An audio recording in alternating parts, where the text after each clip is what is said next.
Hi everyone, welcome to the Peterson Wealth Services Point of View. Today is April 28th. I'm Shaun Peterson. This is Billy Peterson. Wanted to take just a few minutes and talk to you about some things that we're seeing in the market, some risks, some trends, and also we're going to spend a little bit of time talking about the buzzword right now, cryptocurrencies. Yeah. So I'm going to jump in. I'm going to talk about some of the issues that we're seeing. I think you turn on the news and you know that our country is spending a lot of money right now. There's a lot of stimulus being pumped into the economy, which short term, been pretty good for markets, stock market wise, it's done well. But longer term, as we've mentioned in previous videos, there has to be a plan to pay this back. We're just borrowing more and more money. And what that is also leading into that we're concerned about is inflation. Now, depending on what source you're looking at, what article you may read, some call for deflation, some call for a term called reflation. We're concerned about inflation. So there's some strategies that we put in place in some of our models that we're looking at. We have a commodity ETF that we're using in most of our models. We feel like that's a good hedge against inflation. Typically gold has been a hedge against inflation, but it hasn't been responding the way that it typically has in an inflationary period. So past markets, in past markets. So that's one thing on the docket. Also, we're seeing a lot of I'll just say it, we're seeing some speculation. We're seeing people forget about risk. Not necessarily our clients, but just what you see, what you're hearing. You look on your social media, the next hot stock or whatever it is. It seems to be a risk on type of environment. No one's worried about a risk anymore. They've kind of thrown that out the window. So those are kind of signs of things that, hey, maybe we're getting a little stretched on things. We're also seeing valuations creep up a little bit on different indexes, which is normal, right? I mean, things become overvalued, undervalued all of the time. And that's why things will correct, or you have to have earnings to support this type of growth, which we are seeing, but a little bit stretched on some things right now, and a few other things going on in the market. So things that we're watching. Another one that I see quite a bit is now you're getting a lot of do-it-yourselfers, right? You open up your phone, you download an app, and now you're an investor and you're buying a stock and expect it to go up 30-40% the next month or two. And those are signs. Those are things that get us a little bit concerned about where things sit with markets. And we're not saying it's imminent that we're going to have a major correction or collapse of the marketplace, but we do start to see these things. And so we think it's important to share that with our viewers or our clients and people that want to gather some knowledge. What we're seeing right now, Shaun, I think you would agree, is on the media, in the media, social media, everything that people pay attention to digitally is nothing but rosy pictures and positive forecasts. And they talk a lot about the cryptos. I mean, every time you get a new so-called expert on TV, this crypto expert talking about how, hey, this is limited supply. This is more and more people are coming online. Companies are making this an exchange to buy and sell goods for their product, and therefore the price just has to keep going up. I mean, we're hearing people predicting $1 million per coin. These are telltale signs that this, I've been saying this for years, this is a complete speculative asset class and more like a bubble that's starting to form. I'm going to make some people mad about this, and I think we've talked about it in the past. I mean, we watch these type of things all the time. But it's so true how history repeats itself, just in a different form or fashion. It comes right around full circle. I go back, and even in my book, I talk about, and hey, this is a small plug, but page 64, I talk about in past investment manias. And you remember, many of you won't, but if you want to Google search this, the tulip bulb mania back in the Netherlands in the 1600s. Now, we have hindsight. We can compare it, and people say, "Well, that was stupid. I mean, why would they be putting all their money into these tulip bulbs?"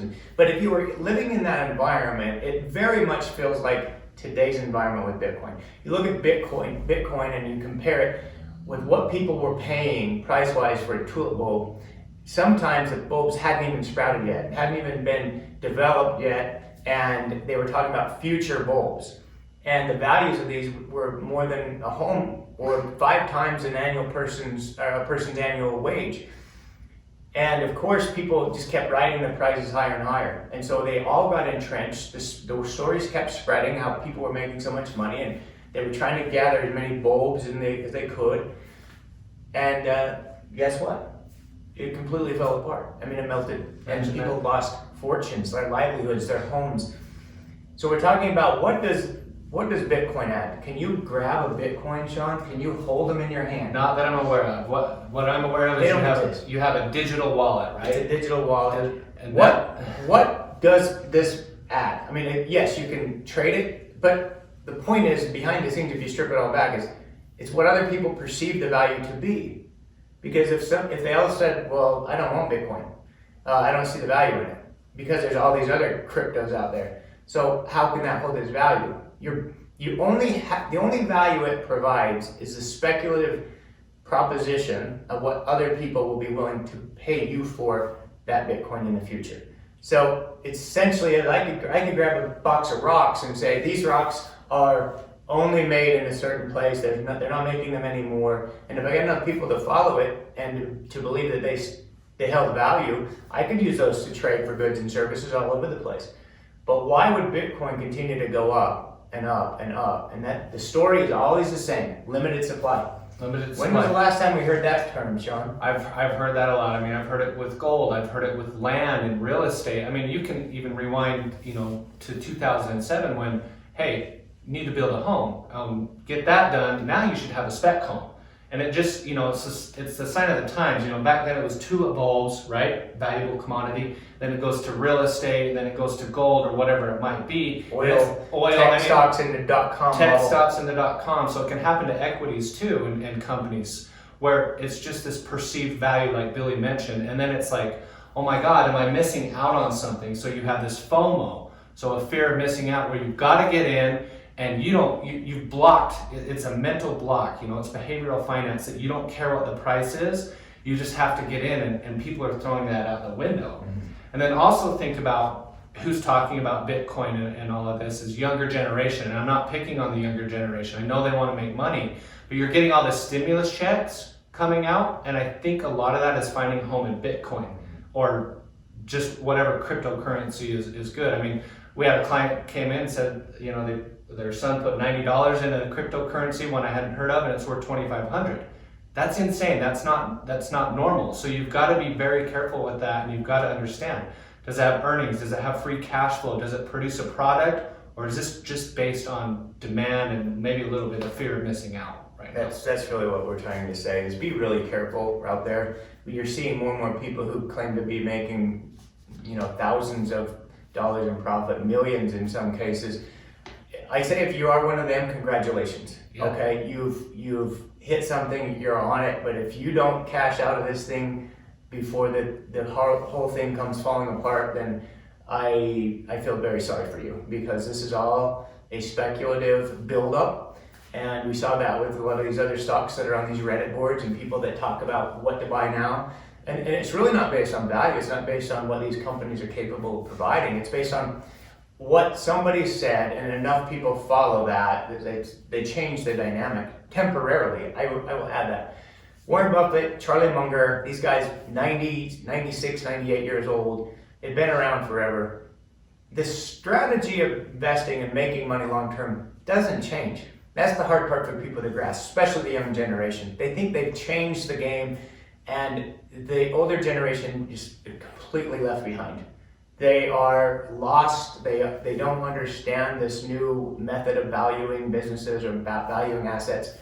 And I still remember, I've been in this business long enough to know, I remember listening to these same kind of stories back in the technology boom and bust in the late 90s and early 2000s, when all these so-called geniuses were kept coming out on the media, CNBC and others, talking about why internet companies that had no earnings should be valued where they were, and that people like Warren Buffett completely didn't get it. They were just lost. They didn't know how to value these companies.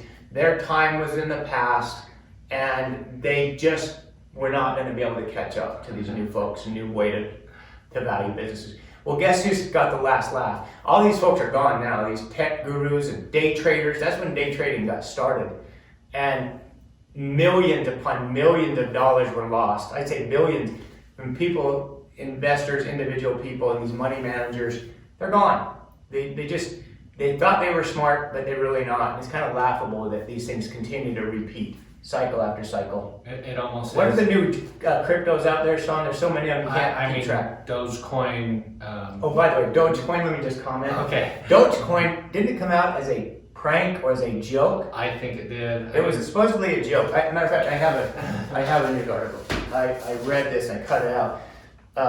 Dogecoin, it came out as essentially a joke because the coin head has a dog on it. It's kind of just a printed up image of a dog, and it's had a 7,000% gain so far in 2021. This is all based on some crypto coin that just has a different image that somebody created out of thin air, and now that coin, Dogecoins collectively have a market value of about $42 billion. Now, does that sound like something that makes sense?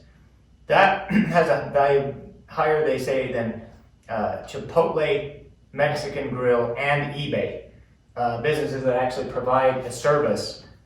So you start to shake your head at these things and you start wondering what's going on out there in the world. Again, it's all based on what people perceive. It's a psychological game.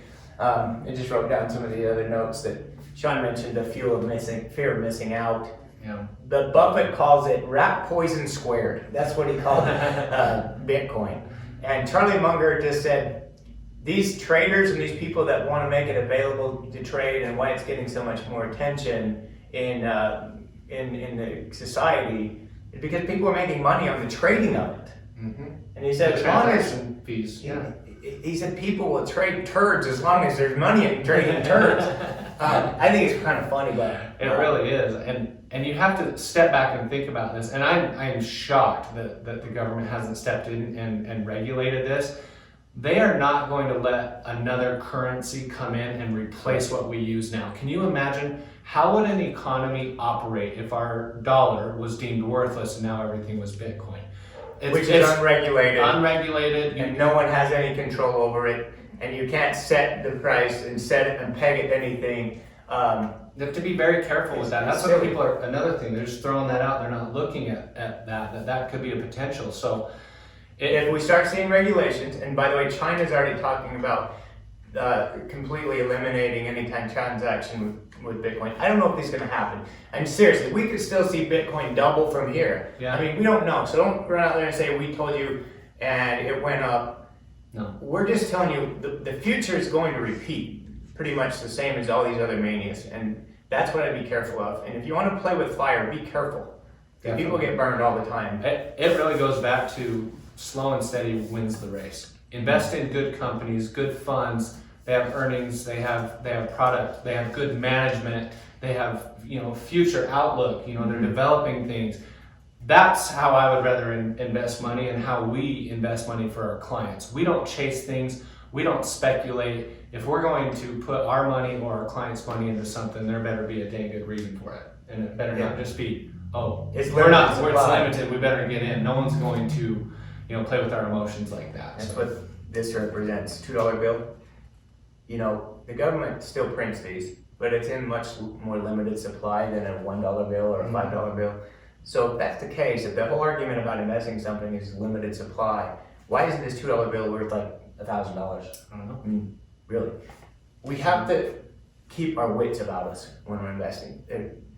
There gets to these points in time when people have a lot of money and they'll have time on their hands, and I think they've been spoiled in a lot of ways, and they start expecting these types of huge returns, and we just want to keep people's expectations where they should be, okay? Long term, the stock market should do about 10%, but there's going to be ups and downs, and to try to think that you can make 50, 100, 1,000% a year in these other areas, it's not going to end well. Not sustainable. So we gave you some points, gave you some things to think about. If you have any questions, as always, please give us a call. We're always at the office.